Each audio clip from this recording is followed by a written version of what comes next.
আজকে আমি লোটে মাছ রান্না করব। এই লোটে মাছটা কেটে ভালো করে ধুয়ে নিয়েছি। লম্বা লম্বা করে আলু কেটেছি, লম্বা লম্বা করে বেগুন কেটেছি।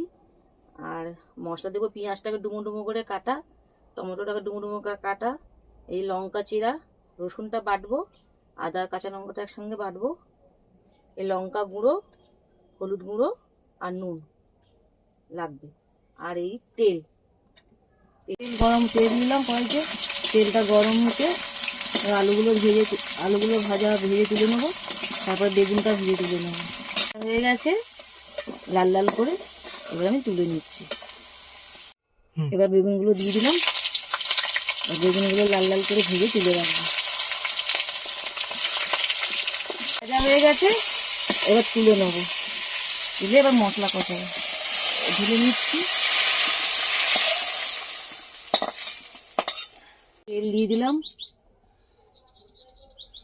একটু বেশি লাগে লোটে মাছে।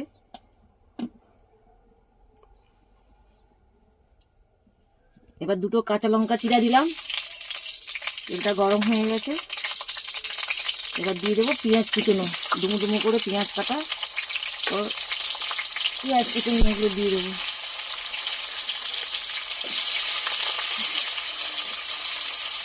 এবার পেঁয়াজটা একটু লাল লাল করবো, বেশি লাল লাল করবো না, বেশি ভাজবো না, একটু সামান্য লাল লাল করবো, এখন গোটা গোটা পড়ে থাকবে।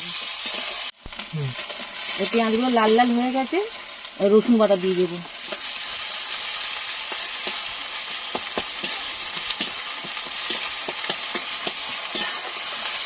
একটু নেড়ে চেড়ে টমেটোগুলো দিয়ে দেবো।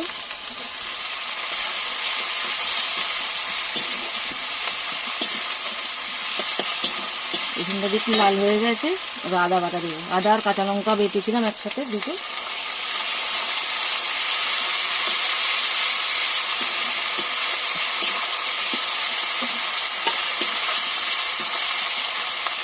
নাড়ি চাড়িয়ে লঙ্কা গুঁড়ো দিয়ে দেবো, ঝাল যে যতটা পরিমাণ খাবে সেই বুঝে। এবার দিয়ে দেবো হলুদ গুঁড়ো,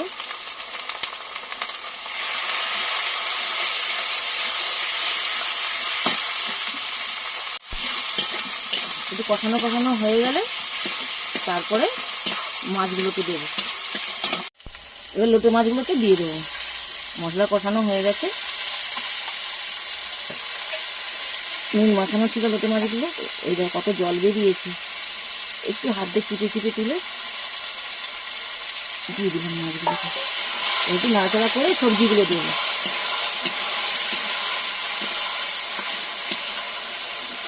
একটু নাড়াচাড়া করে নেবো, নিয়ে এবার সবজিগুলো দিয়ে দেবো। মাছ নাড়াচাড়া হয়ে গেছে, এবার থেকে আলু বেগুন এগুলো সব ঢেলে দেবো এর মধ্যে। এই আলু বেগুন দিয়ে করলে কি হবে, মাছ কম থাকলে একটু আয় বাড়ে, খেতেও খুব টেস্টি হয়। আপনারা একদিন ভালো করে রান্না করে খেয়ে দেখবেন, বাড়িতে ট্রাই করবেন। মাছ কম আছে ঘরে, একটু সবজি এই বেগুন একটু আলু দিয়ে করলে তরকারিটা একটু বাড়ে, খেতেও ভালো লাগে। একদিন রান্না করে খেয়ে দেখবেন। এবার নেড়ে চেড়ে এবার ঢাকা দিয়ে দেবো, এর মধ্যেই হয়ে যাবে। তারপর নামানোর আগে একটু ধনেপাতা দিয়ে নামিয়ে নেব।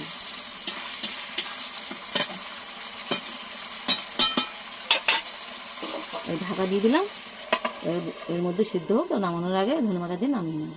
তরকারিটা হয়ে গেছে, এবার ধনেপাতাগুলো দিয়ে দেবো। দিয়ে এবার একটু নাড়িয়ে নাড়াচাড়া করে নামিয়ে নেব।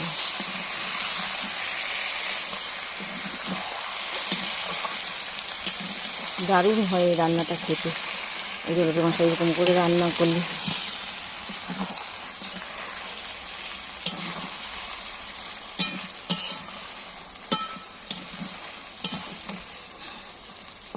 এবার আমি নামিয়ে নেব, নাড়া হয়ে গেছে, এবার নামিয়ে নেব। তরকারিটা আমি নামিয়ে নিলাম, দেখো কত সুন্দর দেখতে লাগছে।